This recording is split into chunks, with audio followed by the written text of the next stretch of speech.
What's up, team? Christina here in my home. I'm shooting this video because I want to respect your time, and just texting back and forth with Carol, I realized that this is actually a busy week for many of us. We have Open Door, which honestly, Life Kids is super well represented at Open Door in table leaders and Rochelle leading an entire team. So with that, then Wednesday, Life Kids for Leaders. It's a busy week, so tonight, no conference call. Okay, with that being said, this last weekend was a really big weekend, and there are a lot of things that we can learn from it. So first of all, second highest weekend in overall attendance with over 1,600 people, and Life Kids attendance, 369 kids. Really huge. And what's so crazy is that there wasn't anything particularly special about this weekend. You know, I mean, we started a brand new series, which is really exciting and really, really good. But it's really just a result of the fact that we have been working hard. We've been investing in people. We've been working hard to make Life Kids amazing, and healthy things grow. So we're just seeing growth because of what God is doing and the excitement and momentum. And so that's going to keep happening leading up to Easter. So you guys already know we began Easter invites this last weekend.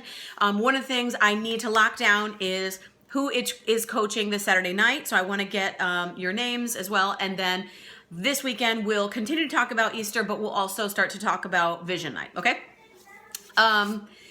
So, all right. So you guys met, I think most of you guys met the two guys from Central. It's Jacob White and Tyler Vance. They both are high-level leaders in IT. They came just to check it out. They had no agenda, but they were blown away. Like, they reinforced the fact that every single other campus, even Central, are talking about what God is doing in Albany. This last weekend, 71 salvations. 71 salvations, and it was a giving message, and it's always it's a leap from talking about tithing to talking about the fact that, you know, Jesus died for your sins. So even with that kind of a leap, still to see so many people commit their lives to Christ is just a testament to what God is doing in our community. So it's awesome. And those two guys were so thrilled to be a part of it. They were blown away by our team and by the fact that every single one of you as coaches are owners.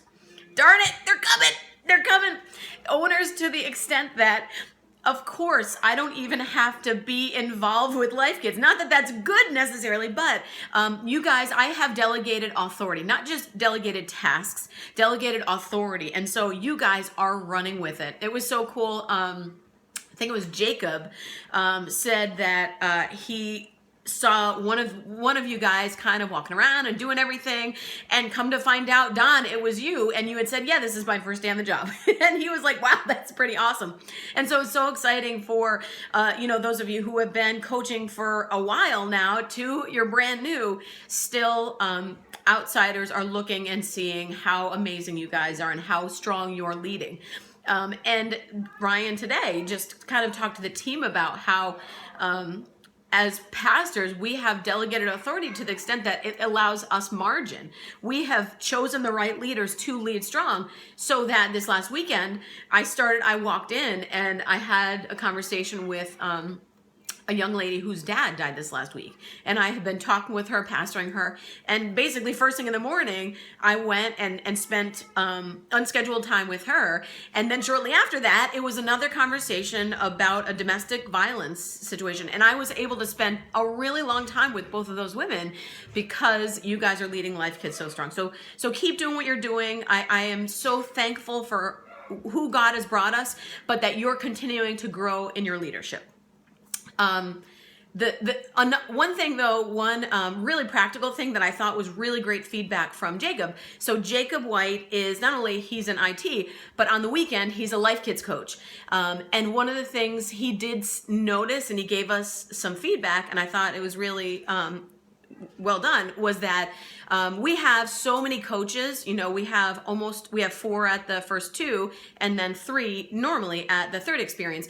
One of the things he said is not to close rooms when we have 4 coaches, you know, and I thought that was really great feedback, that if we feel like we need to close a room, first of all, we need to look as a coaching team to see, do we have enough coaches to actually open up that room, rather than have 4 coaches leading everything, but then allow leaders to have a challenging time with too many kids in a particular room, as opposed to two coaches jumping in and then being able to split up those kids.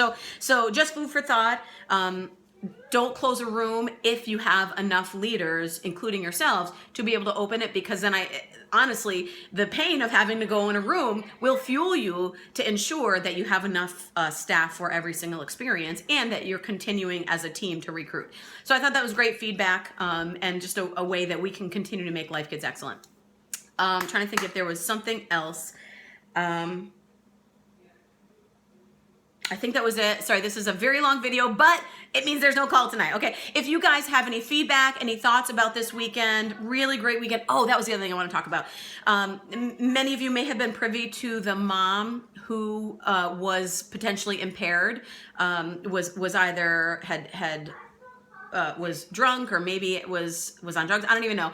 Anyway, but our leadership, our teams did a really great job leading through that. But just in the event something like that would happen. So in this case, Amanda Morehouse and Jackie noticed that this woman, who was a new mom to Life Kids, 2 kids in Life Kids, was just kind of walking around and was impaired. What they did was they immediately got a pastor, who then made the connection with the cop.